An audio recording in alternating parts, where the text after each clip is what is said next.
What happened was I'd gone to a university near Chandigarh a few months before that, where I met the Indian hockey team's captain, that time Manpreet Singh.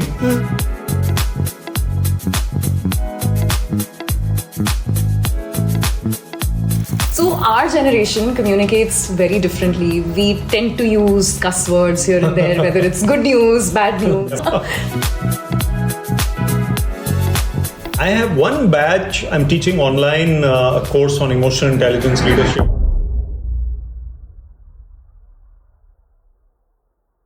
Hello and hi everyone. Welcome to the Vantage Point Show. I am Niharika with you, your host, and I'm about to introduce you to our guest on this episode. Welcome to the show, sir, and thank you so much for joining us. Thank you, Niharika. And Vantage Point is a great name for this series, hopefully. And it's a pleasure to be here. A pleasure to be in conversation with you. And let me quickly also tell you that he's got about 14 TEDx Talks to his credit, 5 Josh Talks, co-founder, Vibrant Networking Forum, founder, Suvichar Think Tank. There's so much more to his personality as we're about to uncover, And you know him as the author of books like It's a Wonderful Life, Move On Bunny, and more recently, The Middle of Everything. Yes, the middle of everything, and in the middle of this conversation also it's good to talk about this book. It's a light-hearted, humorous read, and Niharika was there at the Delhi launch, and it was nice to be able to launch and talk about this book at various places, so you better read it. Absolutely, you've got to. So, first of all, sir, congratulations on this book. And now let me go back 1.5 years, right? This was just a little before the Paris Olympics. Right. You were there in Bangalore. You were speaking to the Indian hockey team. Yeah. And the audience had some bronze medal winners, gold medal winners. Yeah. How was that experience? And, if you had to write a middle on it, what would you title it? That's a very good question to start Vantage Point. I think what happened was I'd gone to a university near Chandigarh a few months before that, where I met the Indian hockey team's captain, that time Manpreet Singh. And I'd met Harmanpreet and all were also, they were the current captain. Correct. About 6 or 7 of them were there. They were being feted by the university. Right. So I had a chat with them, and they came to know I'm a speaker and a motivator. And they kept in touch. So Manpreet, the hockey captain at that time, texted me once, can you come to Bangalore? So I said, yeah, why not? Yeah. And then Mr. Graham Reed, the coach, he got in touch. He had a long call with me, obviously wanted to gauge how I am and all. So he was quite happy. Then when I went, I spent many hours with them. And talking to these medalists, these champions, along with Graham Reed, who himself has been an Olympian. Right. I think it was very humbling for me. And also they were people who would sleep on the floor. They've come from backgrounds which were very rural, and they were not very privileged, but they've come into the Indian hockey team where now they're entitled to 5-star facilities, but they still sleep on the floor. So it was fantastic to spend time with these boys. I mixed Hindi and English, and Mr. Reed obviously couldn't understand the Hindi part, but it was a great encouragement for me as a speaker, and I'm very glad that they kept in touch, and they did pretty well after that as well. Yeah. I'm very sure, I think if you have to condense that experience into about 250 words, that's how long a middle is, right? I would write about 250 to 500 words, hopefully, on that. And it would be something that delights my heart even today, because I still remember that scene, those eyes receptive to what I said. Yeah. I told them a lot of stories and anecdotes.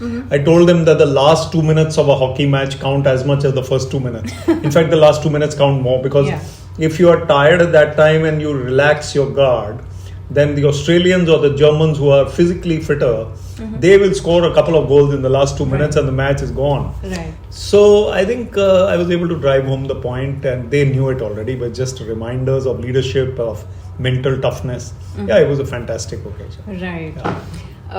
Speaking of language and mental toughness, let me talk about language first. That's what I have in mind. So our generation communicates very differently. We tend to use cuss words here and there, whether it's good news, bad news. So that takes me back to one of your middles called the Fuss About Cuss. Yeah, Fuss About Cuss, which is part of this. Yeah. Yes.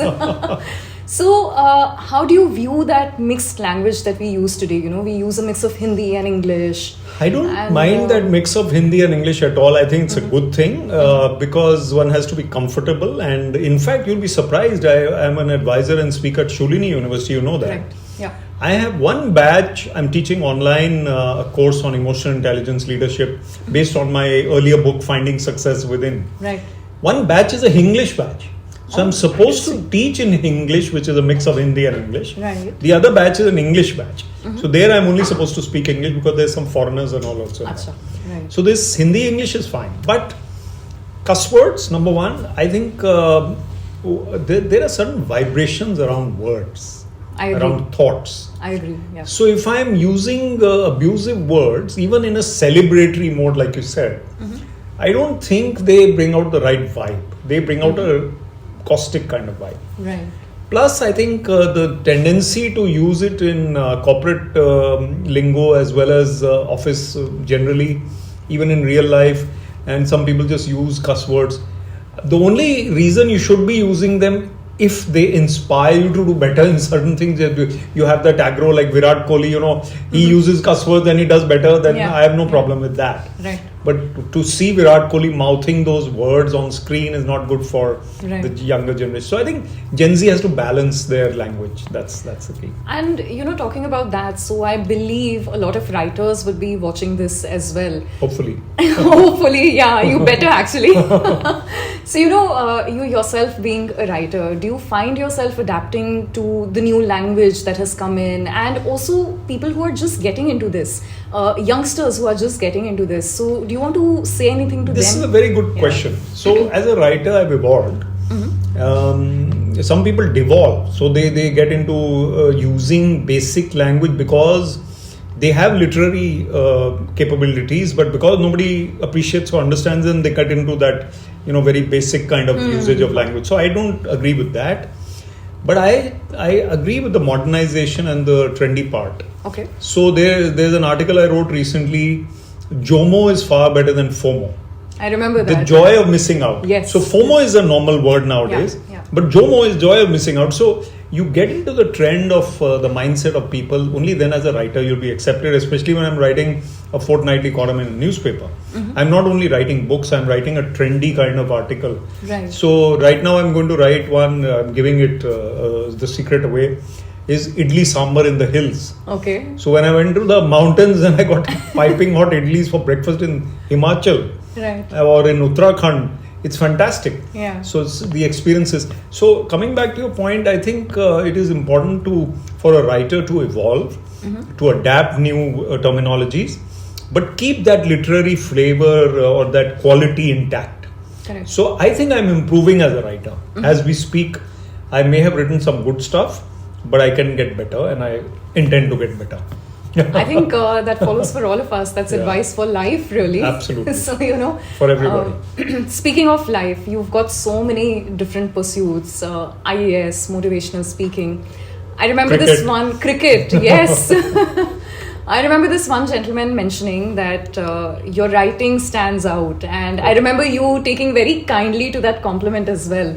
So, which of your pursuits fulfills you the most, and what is it that sticks with you the most? That makes you feel alive. I think for me as Vivek, I think I would say that writing is my first love, no doubt. Okay. Though cricket is my definite first love, but then over the years, I think writing has taken that larger than life image, right, or that perspective.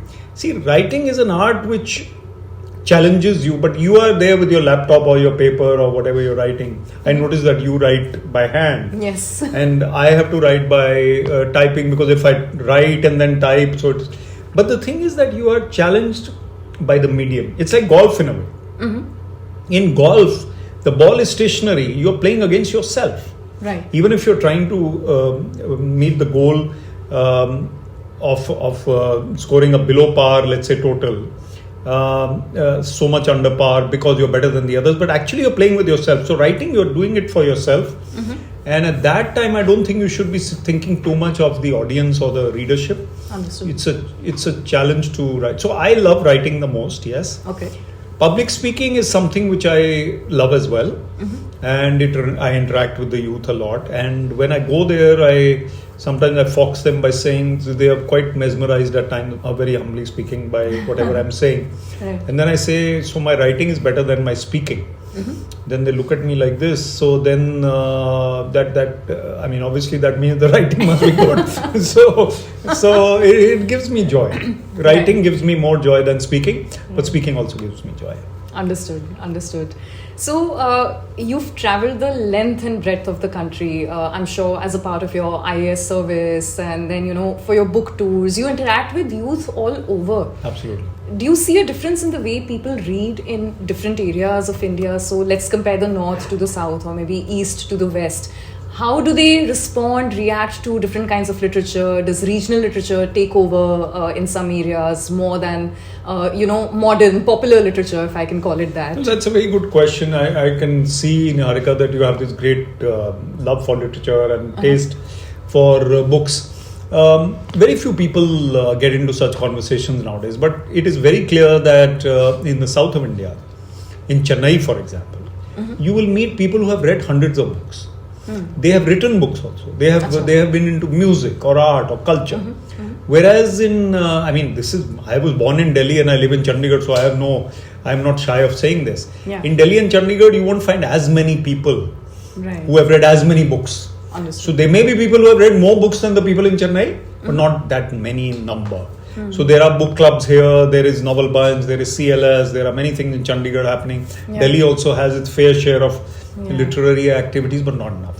So the reading habits of people across India, I would say that the classics and international literature, English literature, would be more popular in Kolkata, in Chennai, Bangalore, Bombay, Delhi too, definitely. But then I think Hindi, Punjabi literature, obviously as you go upward north, and if you go south, then obviously Tamil or Telugu or Kannada or Malayalam, which are the fourth southern languages. I think it's very important for us to read international and national level literature. Right. I think students should be exposed to literature and books a lot more than reels, for example. Okay. So I would say that the north needs to catch up with the rest of the south and the west, for the south and the east, especially. Yeah. So I have a slightly different take on this. The North, historically, if you go many years back in history, has been quite exposed to fighting. So the focus always was on winning wars, and I think that is where Vantage Point, these yes. border areas, the army is coming. This was the main, like Siachen today is the Vantage Point. Correct. So we're talking about that. So here in Punjab, it was always a challenge. There's no doubt about it. Right. There are reasons for culture to take place. Correct. Now, for many people ask me about the IAS and the UPSC culture. They say, why is it that Bihar, UP have more aspirants than, let's say, Punjab, Haryana, or even Maharashtra, Gujarat? Correct. So there are cultural reasons. Maharashtra and Gujarat are typically business states, Gujarat especially. Yes. Whereas Bihar, UP are Sarkari kinds of states. That means the ambition is to be Sarkari. Yeah. Punjab, Haryana is more farming. But there are people who are a mix of all. And that's what we need to be as a society. Everyone needs to balance their mindset. I think respecting our differences while also appreciating what we can take from the other, right? And imbibe the best in ourselves. Truly. Very important to be empathetic to other cultures, to understand. Now, if somebody from Kerala comes to Chandigarh, he or she may not be very comfortable in, although they speak very good Hindi as well, in the language here. But then if somebody from Chandigarh goes to Chennai, why should the Chandigarh person expect everybody to speak in Hindi to them or Punjabi? Correct. They may know it, but if that Chandigarh person is to spend 5 years in Chennai, it's a good job to, you should learn the language there, and why not speak it? Absolutely. So there should be that openness and receptivity. Right. That brings me to another part of writing as a practice, Now, some people are of the opinion, writers, that you need to have a routine. You need to write at the same time every day to get your words flowing. Some believe that you need to be flowing freely. You need to see life. You need to experience it in the best way that you can. So what's your take on this as a writer? And has that practice evolved in certain ways? Has that changed over the years, or is it just the same? Yeah. I think it's a great question again. See, a writer at heart will always think about his writing, her writing. Sitting in a meeting in the government, I would be thinking about my book. And I've talked about it on a podcast. I'm sitting in the chief secretary's meeting. So once my turn is over, I am a director of a department, or I'm a DC of something. So So I'm like, so this is my 6.8 ho gaya, ye ho gaya. I've given my views. Now the next 20 people are there in the queue. Yeah. I don't need to listen to all of them, right? Yeah. So I'm thinking about my book. I'm thinking about my writing. I'm thinking about my article. So I think the time for writing for someone like me has not been possible to be a steady 9 to 5 or 9 to 1. Like Ramachandra Guha, the great celebrated writer, he was in Chandigarh recently, I believe he writes from 9:30 to 1 every day, something like that. Right. It is very difficult to have a regimen like that for someone like me who has speaking roles, who has other roles. So I would, very frankly, when I wrote my Dubeji Bounces Back, for example, my second novel, I would write for 20 minutes or 30 minutes in the morning, go to office, come back at night, may not have the energy to write again next morning. So it's very difficult to write in such small installments. Right. Ideally, you should be writing for a couple of hours. And you get into the flow and depth. Yeah. So I think for each one it's different. And for me, it is a little more scattered than regular. And sometimes inspiration comes and you note it down somewhere. Like I have to write my random forays column tomorrow. Yeah. I can write it today or tomorrow. Right. Whenever I find the mind space and the ideas, I'll sit down. But ideas for me, luckily, I'm very lucky that way. My mind finds ideas very quickly.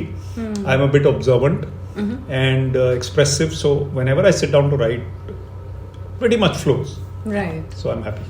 I think that reminds me of a very sweet middle that you'd written here, the Golgappa Man. Yeah. Right. So that's a testament to your observation skills. Do you want to quickly tell people what the Golgappa Man is all about? I would love to. There's a school called Saint Kabir in Chandigarh. Everyone from Chandigarh knows. And near Saint Kabir, there's a Golgappa stand. Right.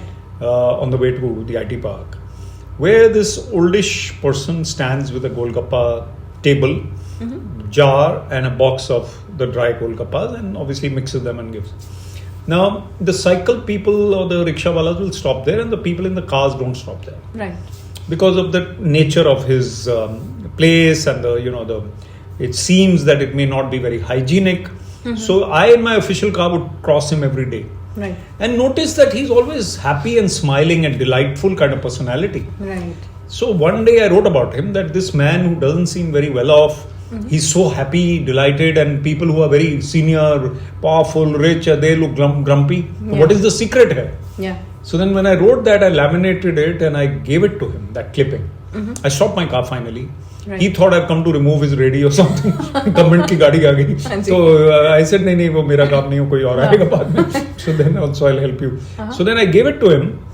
I explained it to him. He warmed up after a while. He was a bit scared, although he was a very smiling person. But from me, he was a bit scared. But then I had some Golgappas. I spent some time. He smiled for me and posed with the picture, with the clip. So then I realized from him, that Golgappa Man middle, that life is about winning the inner battle. And you need to be comfortable. But then you have to win your inner battle. He can be insecure. He can be scared of life, that, what if my little business collapses? What if my children don't succeed in life? He can keep worrying, or he can stay positive and gung-ho. So I think that is what people who are well off in life also need to learn from humble people like that. I think the secrets to life are really simple, and one of them is thinking positively. It's either the glass is half full or half empty, It's Truly. just the way you look at it. Truly.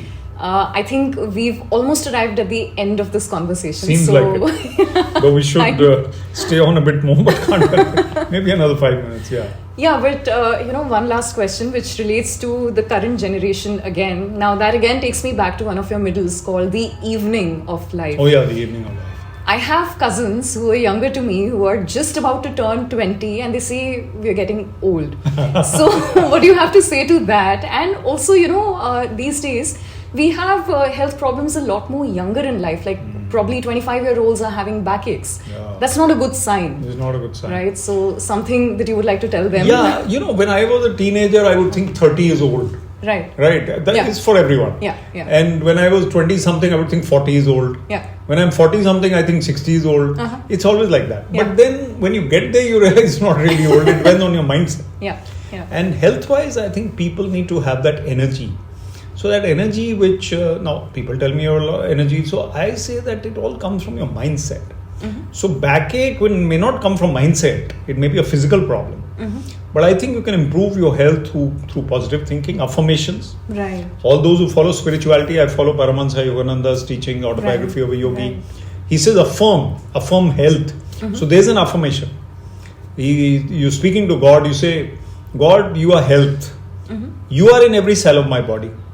You are health, I am healthy. Right. So how can I be unhealthy when God is everywhere in me? So I think it's what you affirm.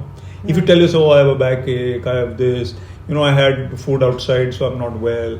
So keep affirming that, then that becomes negative health also. Correct.